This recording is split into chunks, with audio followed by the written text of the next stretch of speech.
Assalamualaikum warahmatullahi wabarakatuh. Perkenalkan, nama saya Yuli Mentari dengan NPM 2371601. Di sini saya akan membahas tentang sengketa Laut Cina Selatan dalam perspektif hukum laut internasional. Nah, saya akan membahas terlebih dahulu. Laut Cina Selatan adalah wilayah maritim strategis dengan luas sekitar 3,5 juta km persegi, merupakan jalur utama perdagangan dunia, dilalui oleh lebih dari 30% perdagangan global, kaya akan sumber daya alam, cadangan minyak bumi, gas alam, dan hasil laut. Wilayah ini menjadi sengketa karena diklaim tumpang tindih oleh beberapa negara. Laut Cina Selatan berbatasan dengan Tiongkok, Taiwan, Filipina, Malaysia, Brunei, Vietnam, dan Indonesia. Memiliki lebih dari 250 pulau kecil, terumbu karang, dan atol. Kepentingan negara-negara kontrol atas sumber daya, keamanan maritim, dan pengaruh geopolitik. Nah, apa saja negara-negara yang terlibat? Tiongkok mengklaim 90% wilayah laut berdasarkan Nine Dash Line, dan Vietnam klaim atas Paracel berdasarkan sejarah dan eksplorasi. Filipina mengklaim berdasarkan UNCLOS dan jarak geografis dan negaranya. Sedangkan Indonesia tidak mengklaim pulau.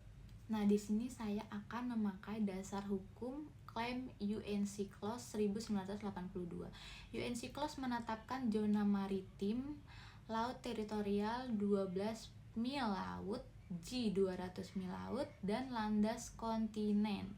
Negara pesisir berhak atas eksplorasi dan eksploitasi sumber daya G-nya. UNCLOS tidak mengakui klaim sejarah tanpa dasar geografis dan hukum yang kuat. Setiap klaim harus berdasarkan ketentuan UNCLOS, bukan sejarah semata. Selanjutnya, Nine Dash Line dan klaim Tiongkok. Nine Dash Line pertama kali dipublikasikan oleh Cina pada tahun 1947. Garis ini mencakup hampir seluruh Laut Cina Selatan termasuk wilayah G negara lain. Tidak ada dasar hukum yang jelas dalam UNCLOS untuk klaim ini. Tiongkok mengklaim hak historis, namun ini ditolak oleh banyak negara dan lembaga hukum internasional. Nah, saya akan memberikan kasus Artibrase VCA Filipina vs Tiongkok. Pada tahun 2013, Filipina menggugat Tiongkok ke VCA. VCA memutuskan pada 2016 bahwa Nine Dash Line tidak sah menurut hukum internasional. VCA menyatakan Tiongkok telah melanggar hak kedaulatan Filipina di G-nya. Tiongkok menolak ikut serta dalam proses dan menolak hasil putusan tersebut. Nah, bagaimana posisi dan kepentingan Indonesia? Indonesia tidak terlibat klaim wilayah di Paracel.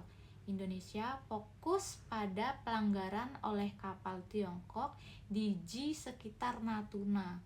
Indonesia menegaskan G-nya berdasarkan UNCLOS dan tidak mengikuti Nine Dash Line. Menjaga kedaulatan wilayah lautnya melalui patroli dan diplomasi. Selanjutnya, saya akan membahas upaya penyelesaian sengketa ini. Dialog bilateral antara negara yang bersengketa. Perundingan ASEAN-Cina untuk mengatur aktivitas di wilayah sengketa. Penyelesaian hukum melalui UNCLOS dan lembaga seperti ITLOS atau Artibrase.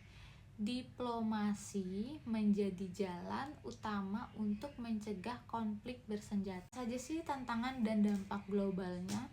Ketegangan militer dan risiko konflik terbuka. Gangguan terhadap stabilitas kawasan dan perdagangan dunia. Ujian terhadap hukum laut internasional, memicu perlombaan militer dan membentuk aliansi keamanan baru di Asia Pasifik. Nah, kesimpulan saya, sengketa Laut Cina Selatan adalah isu geopolitik kompleks dengan dimensi hukum internasional yang kuat. UNCLOS menjadi dasar hukum utama dalam menyelesaikan sengketa ini.